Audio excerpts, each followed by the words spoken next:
মনারা বিদেশ আসবেন না, বিদেশ প্রচুর মজা। আসেন, চলে আসেন। হায় রে, বিদেশ আসার আগে কত শান্তি আর প্রশান্তি। মনে হচ্ছে বিদেশে কি রয়েছে। যখন বলল যে বিদেশ আসবি দোস্ত, তখন তো মন খুশিতে আনন্দে নাচতে শুরু করলো।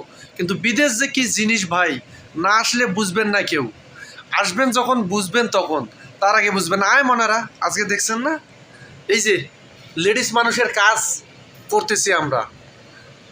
কথাটা বললে ভুল হবে, লেডিস মানুষের কাজ কাজ আসলে সবই সবার, কিন্তু আমাদের যেটা প্রচলন বা চলিত সেটা হচ্ছে কি, আমরা সাধারণত রান্নাবান্নার কাজটা মহিলাদেরকেই বলে থাকি, কারণ তারা বাসার মধ্যে থাকে, তারা পর্দার ভিতর থাকে, তাদের কাজ রান্নাবান্না। কিন্তু সেই কাজটাও কী করে, এই দূরপ্রবাসে আমাদেরই করতে হয়। এই রৌদ্র তীব্র কাজকর্ম শেষ করে এসে আবার রান্না করো। যাই হোক, কিছু করার নাই। যখন ঘাড়ের উপর বাস পড়ে, অটোমেটিক নিচে দাবি যায়। এটাই হয়েছে বিদেশের পরিস্থিতি। যাই হোক, আজকে আমরা হাঁস রান্না করতেছি, তারপরেও একটু আনন্দ উল্লাসের মাঝে জীবনটা পার করতে হয়। দেখুন তো হাঁসের মাংসটা কেমন হয়েছে। চলবে কি, একবারে তরতাজা, একবারে রাজহাঁস ভাই। বুঝতে হবে, প্রশ্ন করা যাবে না, ঠিক আছে। বিদেশ এই জন্য আসেন মনারা, যারা জীবনে রান্না করেন নাই, বাসা বাড়িতে একটা কাপড়ও ধর নাই, একটা মনে করেন হাতাটাও দিয়ে কখনো তরকারি তুলে নেননি, আপনাদের জন্য বিদেশ খুব জরুরি হয়ে গেছে। কাকে বলে বিদেশ, কত প্রকার কী কী। সারাদিন কাজ করুন, 12 ঘন্টা 13 ঘন্টা 14 ঘন্টা কাজ করে আসি, কি আবার পিএস কাটো, ময়লা করো, ময়লা পরিষ্কার করো, রুম পরিষ্কার করো, মানে নানান বিধিকিস্তি একটা অবস্থা।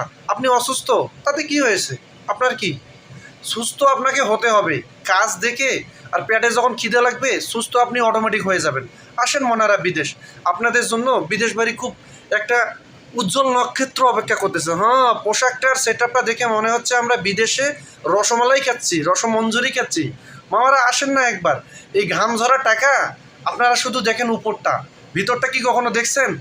45-50 উপরে সবসময় রোদে, তাপমাত্রায় রোদের মধ্যে কাজ করা শেষ করে এসে এই বাসার মধ্যে যখন আপনাকে বলা হবে যে ভাই একটু পেঁয়াজ, লবণ, মরিচ, লঙ্কা এগুলো কাট, তখন আপনি দেখবেন যে বেডের ওপর শুয়ে উল্টে পড়ছেন। কিন্তু এটা করলে কি হবে, হ্যাঁ আপনি শুয়ে ঘুমাইতে পারবেন, কিন্তু ঘুম থেকে উঠে কি অবস্থা হবে, পরের দিন ডিউটি যাইতে পারবেন না। মেয়ে আপনি না খাইলে কি আপনার ডিউটি চলবো? মানে আপনারা কাজও করা লাগবো, আবার ডিউটিও করা লাগবো। বিদেশ আসেন, বিদেশ আপনাদের জন্য খুব একটা রেস্টুরেন্ট খুলতেছি, সেখানে আপনাদের চাকরির ব্যবস্থা করে দেব, হোকার মাথা দিব।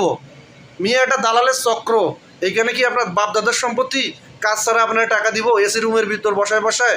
আপনি কি জানেন মেয়ে বিদেশ সম্পর্কে? বিদেশে আপনি কি পিএসসি না ডিএসসি করছেন? মেয়ে আপনি ইংলিশ সব জানেন, ইংলিশ দিয়ে আপনি ঘোড়ার ঘাস কাটবেন মিয়া? এটা কি বাংলাদেশ পাইছেন? ইংলিশ গেলে ভাই ভাই দিবেন, ভাই ভাই পাস করবেন।